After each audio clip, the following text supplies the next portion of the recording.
Salut à tous, c'est Chris Détection, je suis très heureux de vous retrouver aujourd'hui pour cette vidéo. Alors tout d'abord, je vous souhaite de passer une excellente année 2025 et j'espère que vous avez bien profité des fêtes. Aujourd'hui, on va aborder un sujet crucial pour tous les passionnés de détection de métaux. Où peut-on détecter légalement en Europe et ailleurs? Alors les réglementations, elles varient énormément d'un pays à l'autre et donc du coup il est extrêmement important de les connaître. Alors restez avec moi jusqu'à la fin pour tout savoir, c'est parti. Alors on commence tout d'abord par la Belgique qui est du coup mon terrain de jeu favori. En Wallonie, la détection de métaux elle est strictement encadrée depuis juin 2019. Il est obligatoire de demander une carte, un permis en fait, auprès de l'agence wallonne du patrimoine qu'on appelle aussi la WAP. Alors cette autorisation n'est pas difficile à obtenir, mais elle est réservée à ceux qui justifient un intérêt archéologique. Pour l'obtenir, il faut suivre une séance d'information et il faudra aussi débourser 40 € par an pour renouveler son permis. On est obligé de déclarer tous ces trouvailles avec les coordonnées GPS de chaque objet et chaque année transmettre à l'agence un compte rendu complet de toute l'année. Les sites classés et zones protégées sont bien entendu interdites et ce même si vous avez le permis. En Flandre, c'est un peu plus souple. Vous devez demander un agrément en tant que chercheur archéologique, mais cet agrément est délivré assez facilement et en plus ce permis est gratuit et valable à vie. Malgré tout, il est aussi interdit de détecter sur les sites protégés, historiques ou archéologiques. En bref, en Belgique, la détection c'est possible, c'est encadré et il y a quand même pas mal de restrictions à respecter. On passe maintenant chez nos voisins français. Alors la France elle est connue pour avoir des règles assez strictes par rapport à la détection de métaux et j'avoue qu'il y a un léger flou juridique autour de ça. La détection est donc encadrée par la loi. En bref, vous avez le droit de détecter, mais uniquement sur les terrains qui sont privés et avec l'accord écrit du propriétaire. Mais il est interdit de rechercher des objets historiques ou archéologiques sans une autorisation spéciale au préalable. Et en France, toute infraction peut avoir des conséquences lourdes. Tribunal, saisie du matériel,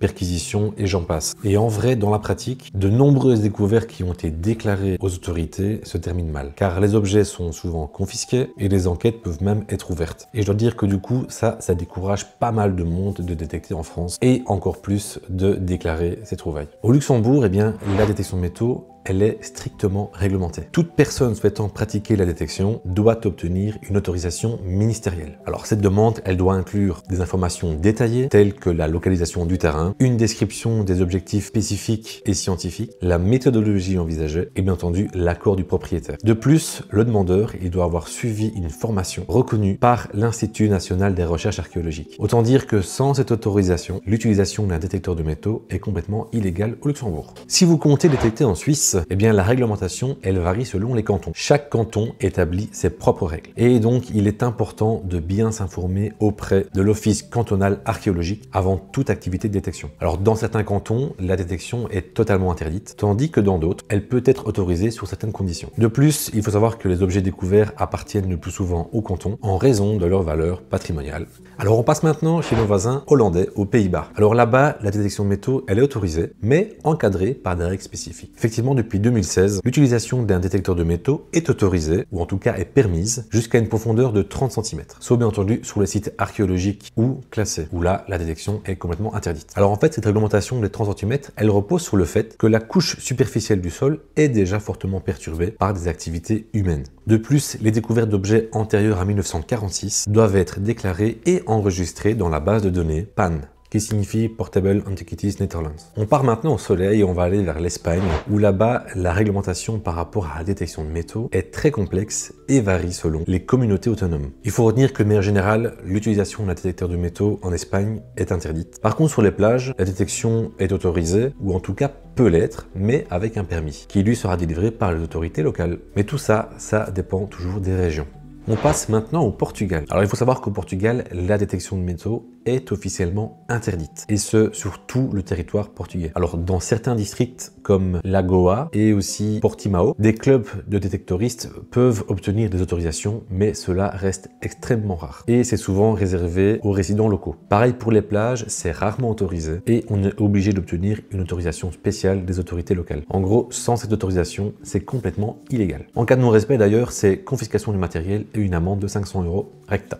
On passe maintenant au paradis du détectoriste, l'Angleterre. Alors en Angleterre, la détection de métaux est non seulement bien encadrée, mais aussi encouragée. Et ça, c'est grâce à des lois comme le Treasure Act qui date de 1996. Pour faire bref, tout objet contenant au moins 10% d'or ou d'argent ou datant de plus de 300 ans doit être déclaré dans un délai de 14 jours après sa trouvaille. Une fois déclaré, l'objet est évalué par un comité et si un musée souhaite l'acquérir, tu peux recevoir une récompense équivalente à la moitié de la valeur de l'objet. L'autre moitié ira, quant à elle, au propriétaire du terrain. En Angleterre, il existe aussi le Portable Antiquity Chain, qui est un programme en fait qui va faciliter l'enregistrement des trouvailles et qui du coup va venir renforcer la collaboration qu'il y a entre les détectoristes d'un côté et les archéologues de l'autre. C'est vraiment une façon de préserver l'histoire tout en valorisant les découvertes. En résumé, l'Angleterre, c'est un véritable paradis pour tous ceux qui aiment la détection de métaux, à condition bien entendu de respecter les règles et de jouer le jeu de la déclaration des trouvailles. On prend l'avion maintenant et on part aux États-Unis. Alors là-bas, la détection de métaux, c'est une activité qui est très populaire, mais il faut faire attention parce que les règles, elles varient selon les États et selon les endroits. Sur les terrains privés, c'est assez simple. Vous pouvez détecter librement, il suffit juste d'avoir l'autorisation du propriétaire du terrain. Par contre, pour les terrains publics, c'est un petit peu plus compliqué. Certaines zones autorisent la détection, comme certains parcs locaux par exemple, mais dans d'autres, elle est strictement interdite. Et donc, il faut toujours se renseigner auprès des autorités afin de vérifier si c'est autorisé ou non